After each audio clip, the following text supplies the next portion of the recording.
Welcome back to guys, स्वागत है आपका फिर से एक नई वीडियो में। गाइस 15 सितंबर 2025 की बीएसएनएल थर्ड पेयर से रिलेटेड एक और न्यूज़ निकल कर आ रही है, जहां पर फिलहाल जब मैं ये वीडियो बना रहा हूं अभी 16 सितंबर हो गया है। जैसे कि आपको पता है कि 17 सितंबर को एक मीटिंग बिठाई जाने वाली है।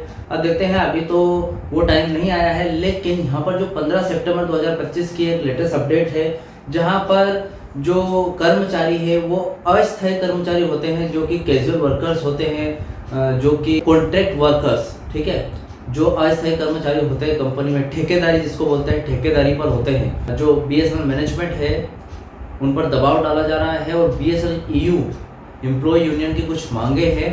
तो जो भी मांगे हैं आज इस वीडियो में आपको बताने वाला हूँ, और उसके लिए वो एक प्रोटेस्ट कर रहे हैं।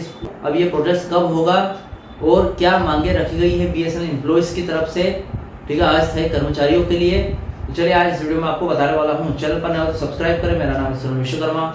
जानकारी यूजफुल लगे तो लाइक करके जरूर जाना। चलिए गाइस, बढ़ाते हैं वीडियो को आगे। देखिए यहाँ पर खबर है 19 सितंबर, खबर है 15 सितंबर 2025 की, जहाँ पर देखिए क्या बताया गया है, पूरी बात आपको बताने वाला हूँ, ठीक है। बीएसएनएल कैजुअल एवं कॉन्ट्रैक्ट वर्कर्स फेडरेशन, ठीक है, इसको बोलते हैं बीएसएनएल सीसीडब्ल्यूएफ, ठीक है, ने 19 सितंबर 2025 को एक राष्ट्रव्यापी विरोध प्रदर्शन का आयोजन किया है। मतलब विरोध प्रदर्शन करने वाले हैं।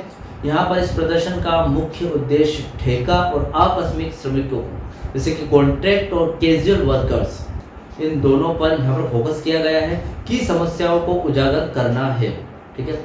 इस विरोध प्रदर्शन में यूनियन ने कुछ मांगे रखी है अपनी तरफ से, जिन्हें लेकर वे बीएसएनएल प्रबंधन पर एक दबाव बनाना चाहती है, ठीक है। अब इनका जो कॉन्ट्रैक्ट वर्कर्स है और कैजुअल वर्कर्स है, ठीक है, जो कि आकस्मिक श्रमिक है और एक जो ठेकेदारी में होते हैं, ठीक है, जिनको क्या है कि जब भी जरूरत होती है तब रखा जाता है और फिर निकाल दिया जाता है, तो उस पर यहाँ पर एक धरना प्रदर्शन करने वाली है बीएसएनएल ईयू, ठीक है। अब यहाँ पर देखिए, यहाँ पर मेन इम्पोर्टेंट यहाँ पर इश्यूज क्या है और यहाँ पर डिमांड क्या है, ठीक है, देखते हैं।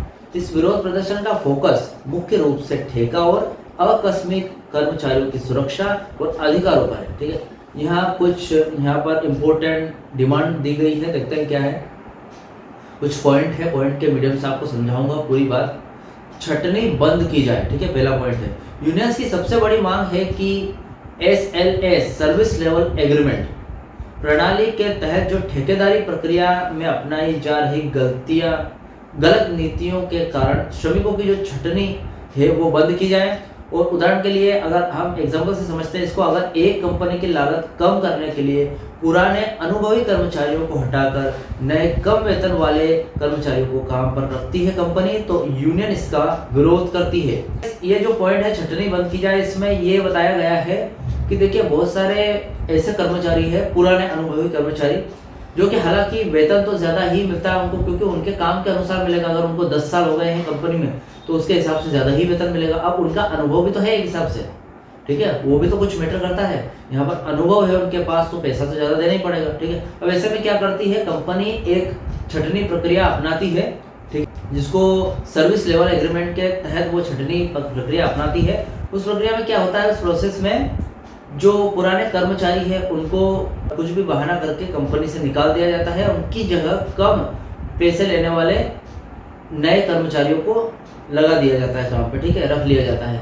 तो ऐसे में क्या होता है कि उनके कार्यकाल का क्या, जो पुराने कर्मचारी है उन्होंने 10 साल अपनी कंपनी को दिए और कंपनी ने सिर्फ इसलिए उनको हटा दिया क्योंकि उनका वेतन ज़्यादा है, ठीक है, उनको पैसा ज़्यादा देना पड़ता है। तो इसका एक सही सा ये है। अब न्यूनतम वेतन और सामाजिक सुरक्षा, देखिए प्रदर्शनकारी सुनिश्चित करना चाहते हैं, जो कि बीएसएनएल एम्प्लॉयज वगैरह हैं, कि ठेका श्रमिकों को न्यूनतम वेतन और सामाजिक सुरक्षा जैसे कि भविष्य निधि, पेंशन लाभों की कटौती की जाती है, पेंशन और स्वास्थ्य लाभ मिले, ठीक है। अक्सर ठेकेदारी प्रथा में इन सभी लाभों की कटौती कर दी जाती है, जिससे श्रमिकों की आर्थिक स्थिति कमजोर हो जाती है।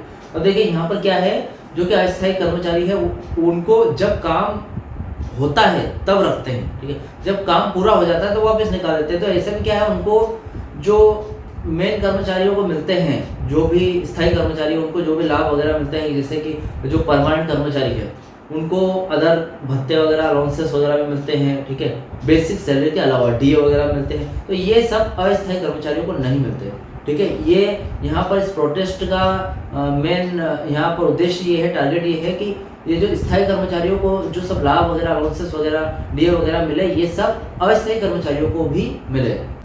अब यहाँ पर क्या है, श्रमिकों को अगर ये सब नहीं मिलेगा तो उनकी आर्थिक स्थिति तो कमजोर होगी से। तीसरा पॉइंट है पुरानी नीतियों को बंद करना। यूनियन आउटसोर्सिंग और फ्रेंचाइजी की नई नीतियों का विरोध कर रही है, क्योंकि इन नीतियों से अनुभवी और कुशल श्रमिकों को नई नौकरियों में शामिल होने का मौका नहीं मिलता। वे चाहते हैं कि पुरानी नीतियों को बंद कर दिया जाए और अनुभवी श्रमिकों को प्राथमिकता दी जाए।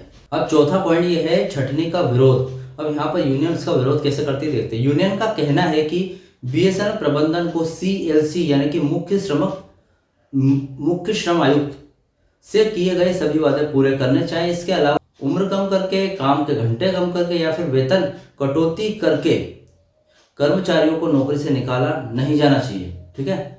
अब यहाँ पर पूरी बात बताई गई है, ठीक है।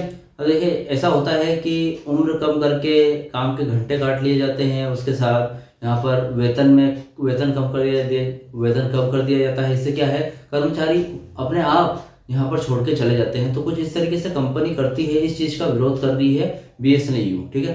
अब पांचवा पॉइंट है वेतन संशोधन में क्या होगा, ठीक है।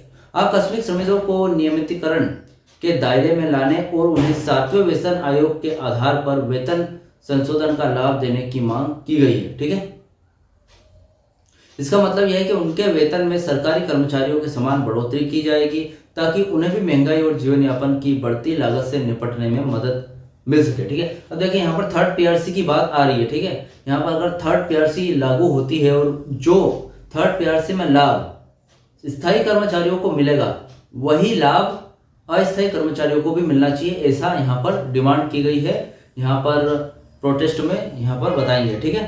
अब देखिए लास्ट में प्रदर्शन की तैयारी, ठीक है। अब प्रदर्शन की तैयारी में क्या क्या है, इस विरोध प्रदर्शन को सफल बनाने के लिए बीएसएनएल ने सभी सर्कल यूनियनों को आदेश दिया है कि वे 19 सितंबर 2025 को यह कार्यक्रम मनाएं।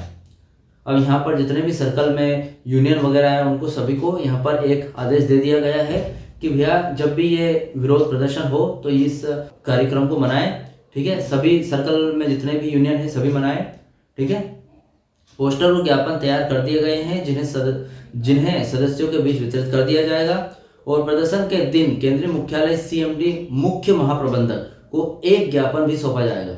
यूनियन ने यह निर्णय लिया है कि नियमित कर्मचारी भी इस प्रदर्शन में पूर्ण समर्थन देंगे ताकि कार्यक्रम प्रभावी हो सके। भविष्य में यूनियन दिल्ली में भी एक बड़ा प्रदर्शन आयोजित करने की योजना बना रही है, ठीक है। अब ये प्रदर्शन तो कर ही रही है, लेकिन दिल्ली में भी एक महा प्रदर्शन करने वाली है। इससे क्या है, थर्ड पीआरसी पर इफेक्ट पड़ेगा। जो डिले थर्ड पीआरसी में किया जा रहा है, जैसे कि 30 जून 2025 को इसका अनाउंसमेंट हुआ था 2025 में, इसको काफी टाइम हो गया है डिले करते करते। आज 15 सितंबर हो गए और 17 सितंबर को एक यहाँ पर बैठक बिठाने की बोल भी रहे हैं, लेकिन क्या पता क्या होगा आगे। तो इसीलिए यहाँ पर दिल्ली में भी एक प्रदर्शन करने वाले हैं ताकि थर्ड पीआरसी का जो मुद्दा है वो मजबूत हो सके, ठीक है। तो फिलहाल ये धरना प्रदर्शन का कार्यक्रम करने वाले हैं, ठीक है, ताकि थोड़ा सा मैनेजमेंट पर भी दबाव बने। ठेकेदारी के खिलाफ पूरा यहाँ पर प्रदर्शन होगा, प्रोटेस्ट करेंगे बीएसएनएल बीएसएनएल एम्प्लॉय यूनियन, ठीक है। तो फिलहाल 15 सितंबर 2025 की ये अपडेट है, ठीक है। इस अपडेट से रिलेटेड कोई डाउट क्वेश्चन वगैरह हो तो मुझे कमेंट बॉक्स में कमेंट कर सकते हैं। वीडियो अच्छा लगा तो वीडियो को लाइक कमेंट शेयर जरूर करें। मिलते हैं गाइस नेक्स्ट वीडियो में। सी यू सून।